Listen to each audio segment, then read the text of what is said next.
Well, you can't always get turkeys by calling them. Sometimes they just don't cooperate. They take in their hen up or whatever, and we were on a bluff over here and spotted this turkey in this river bottom and took and decided to try to head him off, and we shot up the river over here and snuck our way along, and back there a little ways we spooked out some mallards and we thought it was all over with. And we've been having problems with cattle. I snuck up here, spotted the turkeys. Once you know, there's cattle behind it. All I could see was the head. I couldn't get a good shot at it anyways.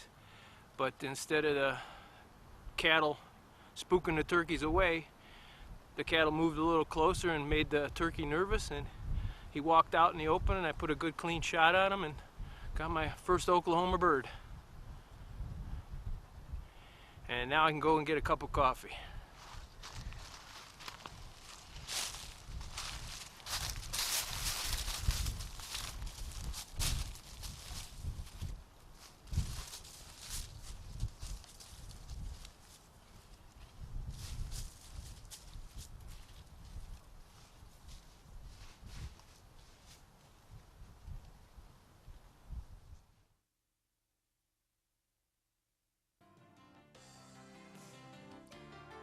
Later that afternoon, we decided to drive over to New Mexico, a matter of only miles away, and see if we couldn't find a place to hunt for the following morning. We were really lucky in that we actually saw the turkeys fly up into the roost.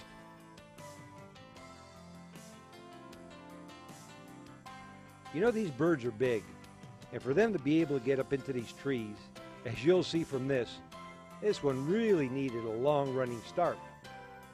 But it got up there. I guess we knew where we would be first thing in the morning.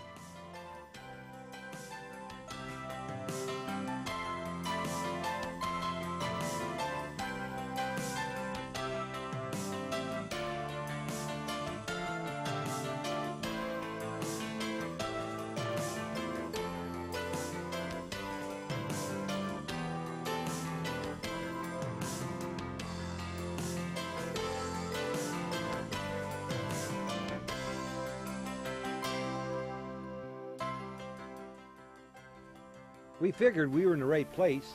The birds came out of the tree, but as happened so often, headed off in another direction. We tried every kind of call we could. Nothing worked.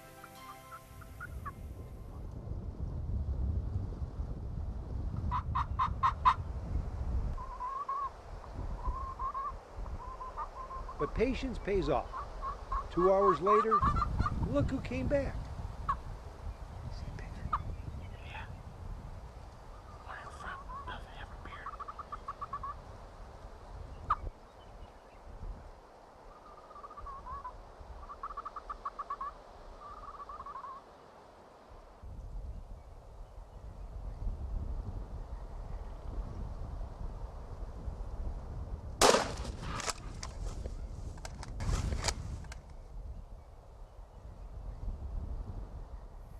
Well, that was a great morning, great morning.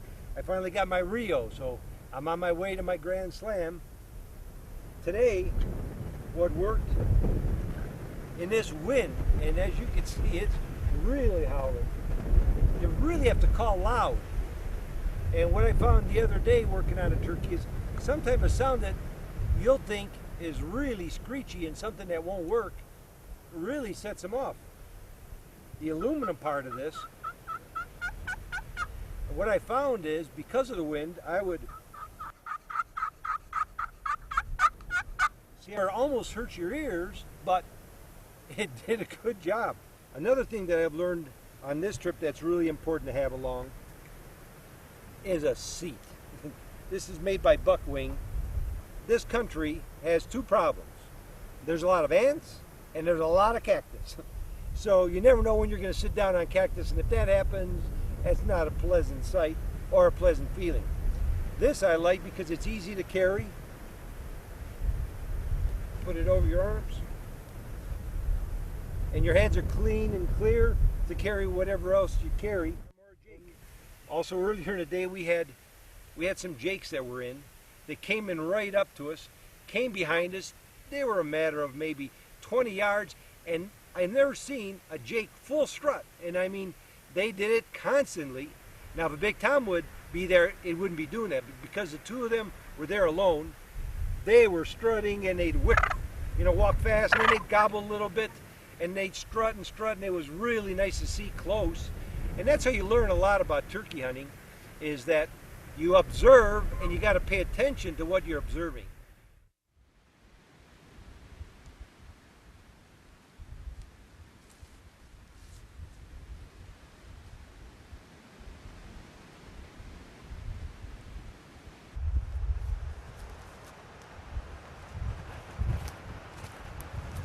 Well, I'll tell you, the sun's starting to come in and out, but This wind is sure playing. this wind is really, you know what?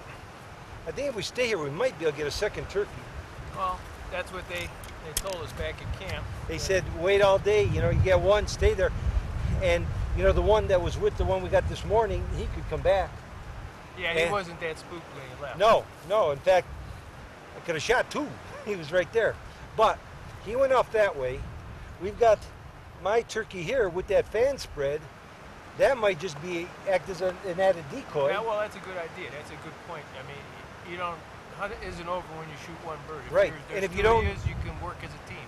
With these hay fields over here, like they said, they're going to be feeding in and out of here all day. And there's some dips in these fields that they might try to get out of the wind, and there's a little bit of tree cover. Yeah, you can see from all these droppings and feathers that they love it here. I'm sure they just come in here and relax in the middle part of the day. So why don't you get set up over there? I put a shell. There's still a shell in the magazine. So you get set over there. I'll get around the corner there. I'll get the binoculars and see if we can't maybe get something to come back. Yeah.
That windy day, that was the day both me and Jack got our bird in New Mexico, and that wind was howling, but it was really neat because I got to use my bird as a decoy, left it up there, had it so the wind kept that fan in. We had those turkeys come in, hens, and they went to sleep, and we learned so much. And Jack, you enjoyed this, I'm sure. Oh, yeah, it's fantastic. It's fantastic. With like you were saying, when those hens bedded down 10 feet from us, you could watch it. They're sleeping, their eyes closed. They wake up, eyes closed, and then we were there for about an hour with them around us, and it was starting to get tiring. And then they started walking away, and you had to call them right back, and they come back and bedded down. Well, I right wanted to practice calling. I actually got to a point where I wanted to see if I could make a mistake, so I know what the mistake would be. But I didn't find a mistake. You know, and with the mix of turkeys here, with the Rios, with the Merriams, and the hybrids, all three in here, you know, that pure Merriam you got last night was a tremendous, gorgeous 24 bird. pounds, that's a big bird. Well, you know, sometimes things just don't go right. You're successful at the end, but going after this Merriam with Andy Popejoy was a real treat. We had some bad luck in that, unfortunately, at the very wrong time, camera batteries went dead. But we literally chased this turkey for 2 days. I mean, it was really a smart bird. As you could see, a beautiful tail. And when you see these birds and they're out in the area and they're strutting, it's amazing. I mean, it is so beautiful. This one has some decent spurs, has a really nice beard. But the work that we put in, we put stock upon stock. In fact, the other day, Jack was out there and he tried stalking. And we'd get close and we'd get around them and try to head them off. Wouldn't work. Yesterday morning, we found them and we worked all day and actually got it just a little bit before dark. Batteries went dead. We didn't get to capture it on film for you, but at least you get to see the finished product. But this is just one of the beautiful trophies that Andy can provide. And the neat thing about this place, within 3 days, you can hunt 3 different states, Oklahoma, New Mexico, and Colorado, and shoot 3 birds. So a way to get half of your Grand Slam, because they have both Rios and Merriams, it's something you want to try. And these birds, there's a lot of them, and they're beautiful. Gosh, we've been from Alaska to Colorado, New Mexico, Oklahoma together, brown bear, moose, caribou, turkey. Yeah. You know, where do we go now after this? We just come back here and have some more fun. This is the fun hunts. That'll work. Great. In the fall, then, what do you do? We do whitetail and mule deer right here. We do our antelope over in New Mexico. We've got an exclusive ranch over there. But we do our whitetail and muley hunts all based right here. Again, we do a 3-state. The states just all more or less coincide. One's opening, one's closing, and so they all run very, very well together in there. And we take some nice, this is just a sleeper on our deer. People don't expect these big mule deer down here. They are the Rocky Mountain mule deer. You know, we've taken some 31, 32 inchers. Wow. They're rare, they're tough. Sure. You know, we're averaging Sure. 25, 26 inches on our muleys. Our best whitetail last year, West Cheyenne from Dallas, Texas, a 174. We took a 168. Those are good deer. The rest of them are in the 150 ranges. So we've got some it's a unique hunting area and a unique experience. Well, maybe we'll try that sometime. Great. Well, if you want a trip like this, trip of a lifetime and a lot of fun, call the number on your screen, come hunting with Andy, and you'll enjoy it as much as we did.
Well, Darren, this is my new Winchester turkey gun, 3.5 inch. I've never had a 3.5 inch.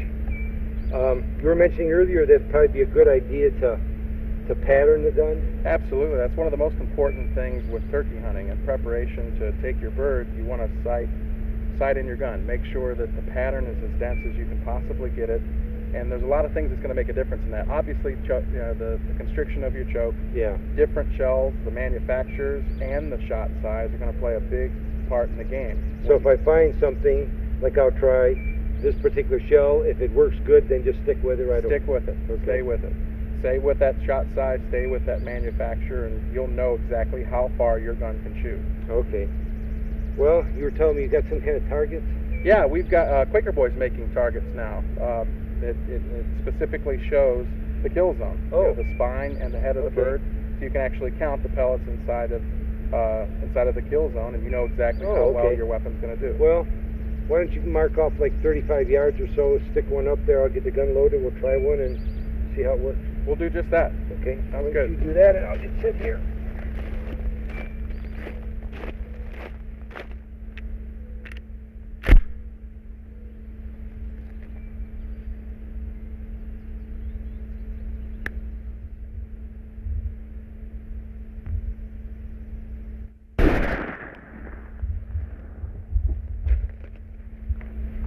How'd we do, Joe?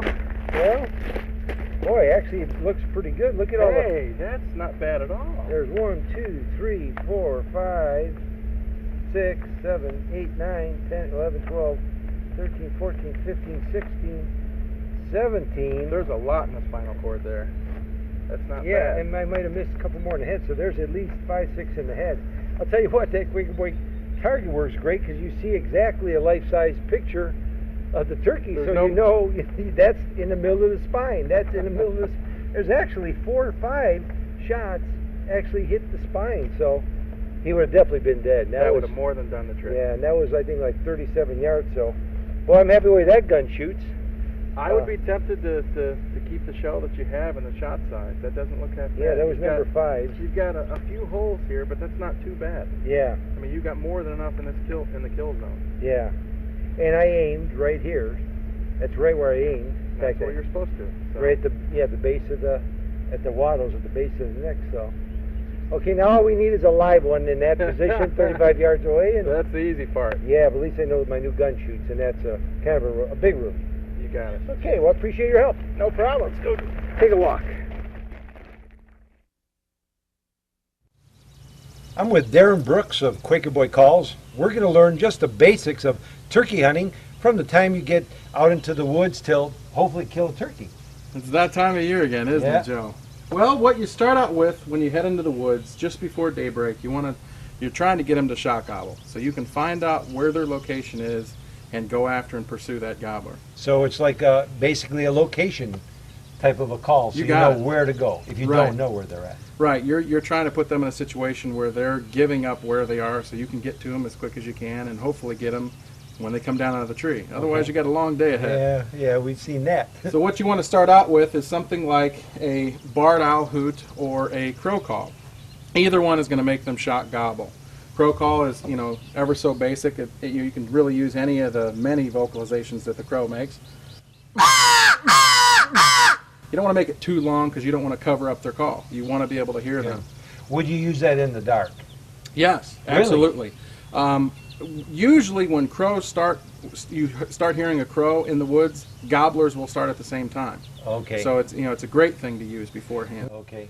Barred owl call. Again, you can start out with a single note. Again, with the theory of you want to be able to hear those gobblers when they talk back to you. Because they'll be quick. Yes. In fact, you don't even want, if you've got a partner with you, you don't even want them standing beside you. If you could, get them 10 yards away so you don't.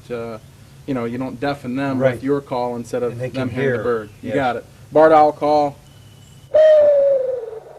Now that's a single. You could start out with just that. If you don't get an answer, then you can go to who cooks for you, who cooks for you all. That's what you're actually saying into the call, or that type of cadence.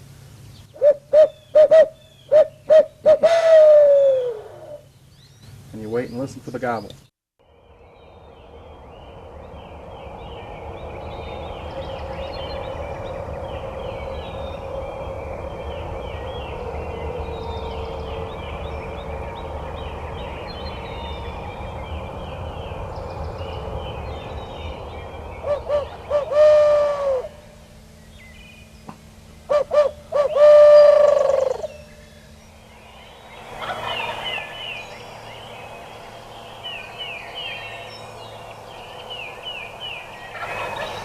After you hear the gobble, hopefully you will, you're in pursuit. You go set up, don't get too close. Remember, that's the worst thing you